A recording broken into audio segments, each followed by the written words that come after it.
glad that you are here today, and I'm grateful for your presence and for coming into this space on this day and taking time out of your day to be here is really meaningful. Many of us in this room, I would guess at some point in your life, you've had some type of experience or spiritual experience with the church. I don't think I've ever met somebody that has walked into a church that is like, I've never been to a church before. Like, never been.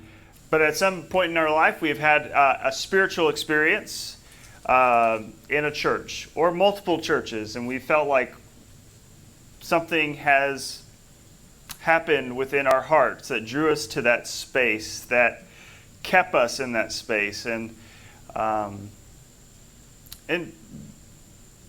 maybe it was an emotional experience where you felt connected to something, to God, to a community.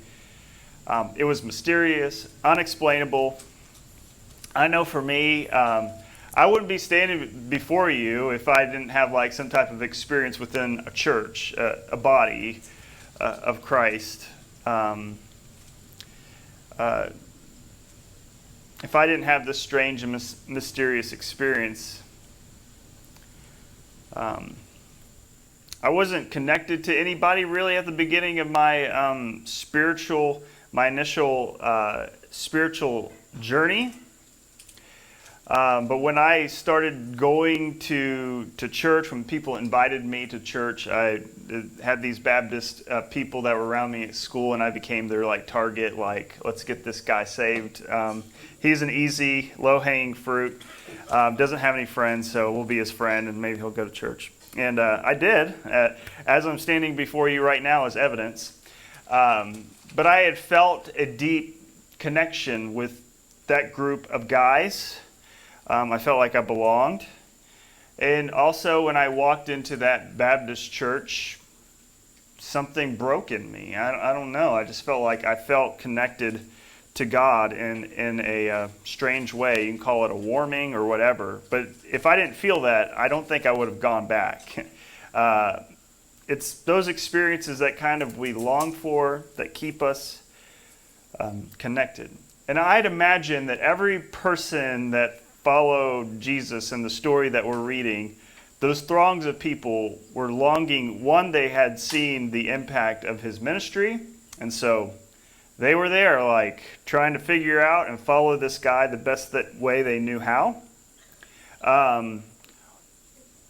Or they knew somebody that had an experience and they were trying to get that experience for themselves. Like there was some type of emotional connection, whether it was his teachings or or how he saw the political landscape of where they lived and existed, but something brought them there.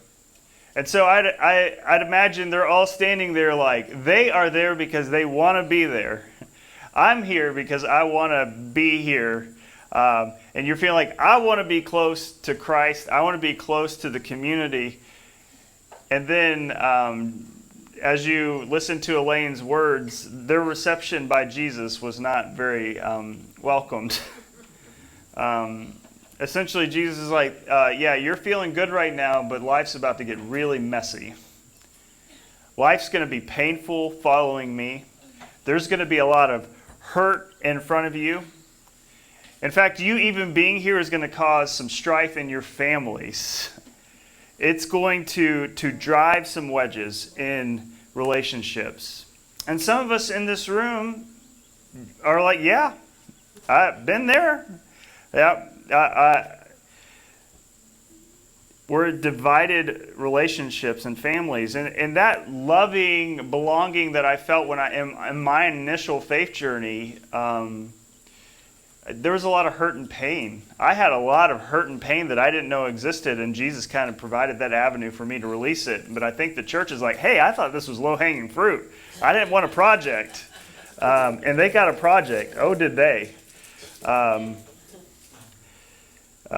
Things get messy really quick when we follow Jesus. And Jesus, I think, in this moment is giving people an out. Hey, things are about to get messy. If you want to continue on with me, this is what things are going to be like. And if you want to take the exit ramp, here's the exit ramp. There's probably stories within this room where we can attest to, he was right, things are messy, life is painful, life comes with a lot of questions and struggles, and following God in the midst of those things and sticking to community is really, really difficult. This journey is exhilarating. We wouldn't be in this space if we didn't in some ways believe that this journey is exhilarating. But we also have to confess it has a lot of rough spots and is messy. A lot of times in new relationships, you begin to like this relationship has no kinks and problems. Well, because you haven't stuck around long enough for it to have the kinks and problems. And Jesus is essentially saying, there's some things that I'm going to say and do and ask you to do that are going to cause some inner conflict and pain within you. Jesus wanted his followers to know the journey that they are getting involved in and to be committed to that journey. I want to spend the rest of my time today talking about as I've walked this week in the church, this word commitment has become a bad word. Like, I avoid this word at all costs and mentioning it to people. And planning a new faith community, I don't even want to mention the C word to people because it scares people, the daylights out of people. Will you be committed to this community? Nope, I'll see you later. This is a scary word. We don't want to be committed to anything. We live in a scrolling world where we're just constantly scrolling and looking for the next thing. And so we're going to be asking today, Jesus is asking people to be committed to him. And what does that mean? To have commitment and also agency to live out that commitment in our lives and the actions we implement to live. Part of the way I preach is I ask questions for us to go around and talk. It's a good opportunity to empty the coffee as well. But I want to invite us to get up and to talk to one another. And here's the question I want us to talk about. I want to begin by asking, are you good, let's be honest with one, at keeping commitments? Are you good at keeping commitments? And then adding on for a long time. And then the second question is, has COVID changed this in you? Has COVID changed this for you? Like, you were good at commitments prior to the pandemic, but now it's just like free for all. So I wanted us to get up, get to know a new face, a new name. And if you talk about the questions, great. If you don't get to the questions, that's okay too. I think, and Heather mentioned this that I thought was a good reflection, is that in some ways we steer away from commitment in terms of, in talking about the church, because in the church, commitment has been weaponized in a way too, which I thought was really, really good, is I'm always thinking as a church planter, like you join the church and then all of a sudden, I as a pastor, and I hope this isn't the case, and if it is the case, please reflect with me, begin to exhaust people, and tire them out because of, now you're a member, now you're committed, now I can exhaust you and just throw like everything on you because, we're supposed to be committed, and being committed isn't easy, and so like it can weaponize that where it's more like manipulation than it is like actually being committed to something. And so in a way there is some like deconstruction and there is also some reconstruction. Yeah. You're not supposed to talk to the preacher, okay? I'm going into my sermon. But I think what I find refreshing about Storied Church right now is that along with making a commitment, which I take very seriously, that there's room for grace. Oh, yeah. And sometimes you don't always feel that in some settings, but here, if we need to step back or take a breath or whatever, there's grace involved, and there's not judgment. That's right. And I think that's, when I think of marriage vows, I don't do a lot of marriages right now, but in a marriage vow, like you're saying all these 30,000 foot high words, and I don't know if anybody else's mind is like, I don't know if I can keep that one. Like that's a hard one. Kia's not in here; she's outside with the kids. So, I think it's if you don't have any grace or forgiveness within the confines of commitment, then I don't know how you can live and be committed to something. Like it's going to break at some point. So that's great. If any of y'all want to raise your hand during the course of my sermon, it is welcomed, but it's ill-advised. I'm just kidding. We are a free thinking church, and I love the conversation. To be completely honest, I would do my whole sermon like that, and I should. But I'm going to read these words in front of me as well. So I want to talk about commitment versus maybe analyzing keeping our options open. And I think right now our society is leaning more and more into this mentality of keeping our options open, to being perpetual browsers of commitment. And we do this on a daily basis. I'm making these assumptions about most of us, and I'm talking about myself, is that we find ourselves browsing and scrolling, whether it's social media or the news or YouTube, whatever it might be. Watch some of this, a little of this. And we begin to live life in such a way to where we're just perpetual browsing and not wanting to find ourselves tied down to something, because we go back to Jesus, because when we're tied down to something, then responsibility begins to kick in, and then I begin to be expected of all these things. If I'm just browsing, if I just kind of put my head in just a little bit, then I don't have to, nothing's ever going to be required of me. I can just kind of sit back and relax and live life that way. And I began to read this week, and what is the value of committing to something? If I could just sit in the back row and just kind of chill out, and nobody's ever going to ask me of something, that seems like a pretty sweet deal.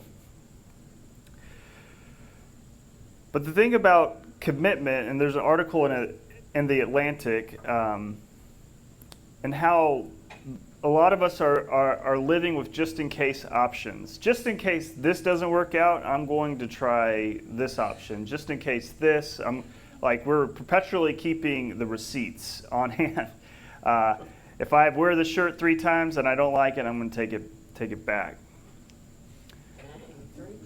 3 times. Yeah, that's a... Keep that tag on. Yeah.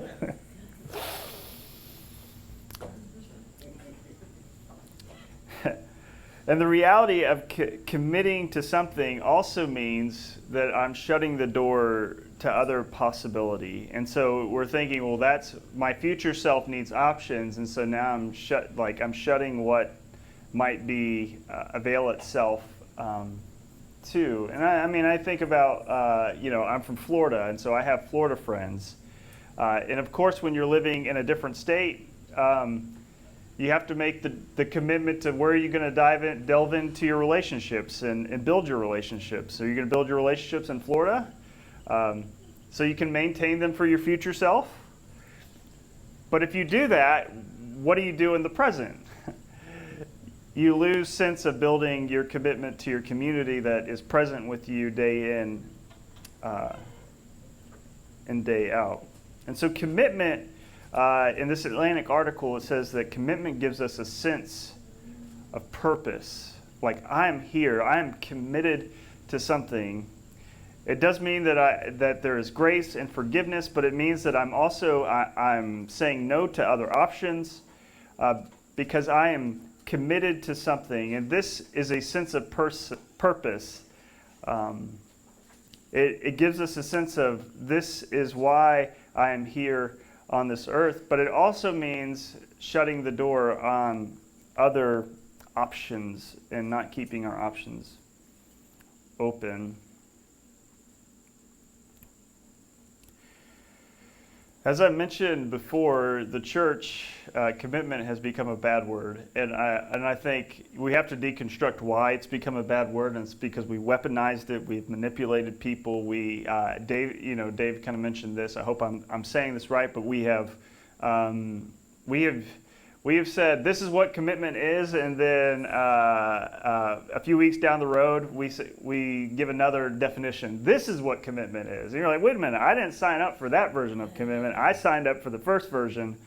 And so we change the commitment midway through. And so for the church, commitment has become a bad word. And so I want us to deconstruct what might commitment be like in a healthy way. But it also means we recognize and we hear the words of Jesus. And this is where it gets tough, especially for a faith community that really hones in itself of inviting people along the journey that are deconstructing their faith and reconstructing. I think we're all on this paradigm of doing this. But I've seen it in most churches I've been in is commitment is great when everything is going great. But when life gets messy, when someone says something or does something to you within the community or hurts your feelings, we begin to say, I don't know if I need that community. I don't know if I need to be there, a part of those people. And commitment is and I classify this if things are abusive and manipulative and not outside of normal, just life happens, somebody said something to you and it just came off the wrong way or whatever. The commitment is this stickiness that says I'm going to stick to it. I'm going to see things through. I'm going to stay with it. And to me, that is the beautiful gift of community, is that when we hurt each other's feelings or when we find a struggle within being committed to something because we're not seeing our vision take place in something or in a relationship or in a person, that the sticking to it gives us a lot of joy. And imagine for a second, and this might be scary or this might be exciting, what might it mean to be a part of a community for not a couple months, but for 5 years? In our society, that's exhausting. Oh, dear Lord, no, thank you. Committed to, I'll give you a month, maybe 4 weeks, maybe 2 months, but don't get me past that. But imagine all the things we get to see along the journey if we could stay committed to something for long periods of time.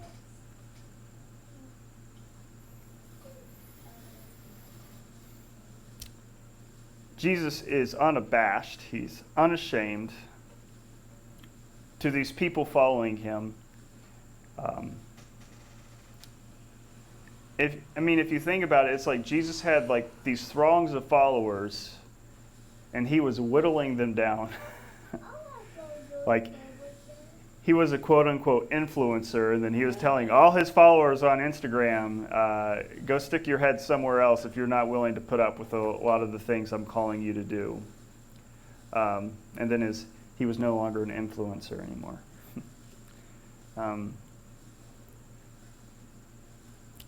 The journey will be hard, and the journey will be glorious. Count the cost before you take another step. the holy work of putting our commitment to action. And I typically think of putting our commitment to action is putting our bodies in the right place. Because a lot of times we don't feel like, I imagine there's moments that you might not feel like you want to be in this space or you want to be in another space, but you just put your body there. And that's called agency. Agency is I love this word. I wrote a blog this week. If you want to go to our Storied church page, you can read it more about agency. But agency is about an action or an intervention that will lead to a particular result. Because commitment without agency is useless. And this is where our society is really struggling right now. And I've talked to so many other pastors. I've talked to people who are the boss at work or whoever they are, or just people working, and you just hear it a lot. Even we had a doctor's appointment this week, and the doctor was 30 minutes late, and he's like, my other person that was supposed to show up today and do the appointments with me didn't show up. And like everybody is feeling the effects of unreturned phone calls. Sorry, Elaine. I was like, I saw your voicemail. I'm like, I'm going to talk about this tomorrow, not returning phone calls. And not return phone calls or texts or emails. And we're just like, is humanity out there? And not only, so that's the one side. We're not being reciprocated. And then like there are moments where we're just emotionally that person too.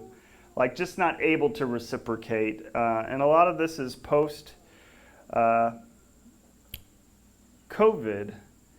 And so I'm not really, I am speaking in terms of church. I think for our community, and I tell people this a lot, is our cell as a community is I hope me and Dave played well this morning. I think we did. Thank you, Rodney. Rodney's my own hand clapper. But to me, that's not the cell. I'm not a TV preacher. I've watched them. Some of them walk like this. I turn my head. I'm not that. I'll tell you the cell of this community is the people around you. And the only way that you get to know the people around you is if you show up and you're committed to them. And I think sometimes people show up like one time, nope. And I'm like, yeah, you got to show up give a few more hours because the cell, I hate even using that word cell. And then there's a part on the journey to where you're like, I like these people, they like me, they see me. And then there's a part of this journey that just says, I'm committed. But it's not just about the church. It's also about looking at our lives and saying, what am I committed to? And if I'm not committed to anything, that means I'm just browsing all the time. And so we're finding our sense of agency. And maybe this is a good thing to just write down, what am I committed to? Or what do I need to be committed to? I think I'll end, I don't think. I will end with this. Right when I talk about my kids, I don't know, and where's your mom at? You're like, yeah, she's like, I'm out. I think I've witnessed this. This is to be a good parent is in some senses you are giving your kid agency. And the past few weeks or months, I took off Laurel's training wheels on her bike because I wanted her to learn to ride her bike, and she got so upset at me for doing that. And I obliged, and I put them back on. And then at some point, she wanted to try again, and we did, and falling down, failing, succeeding, failing, and succeeding. And then one day, and you read on the blog, I look out the window, and she's riding her bike with no training wheels in circles on the driveway. That she took her agency. She was committed, even though that she fell down, she got hurt, she got back up. And I felt like as I was looking at her on that driveway, I felt this profound sense of joy. It was exhilarating. And I think that's what we'll find. is if we stick with community, and we're committed to community, or we're just committed to something, whatever it might be, and within failure, success, hurt, and pain, as long as we keep showing up, one day things just come together. Let us pray. God, I give you thanks for this day. Although this journey is arduous at times, it is glorious at others. And you invite us to be committed to you and to other things so that we might find purpose. And so, God, I pray that as we discern that in our lives, that you might help us. That we might be more than mere browsers as we live our lives, but show us intentional ways we might be committed to one another. And all God's people said,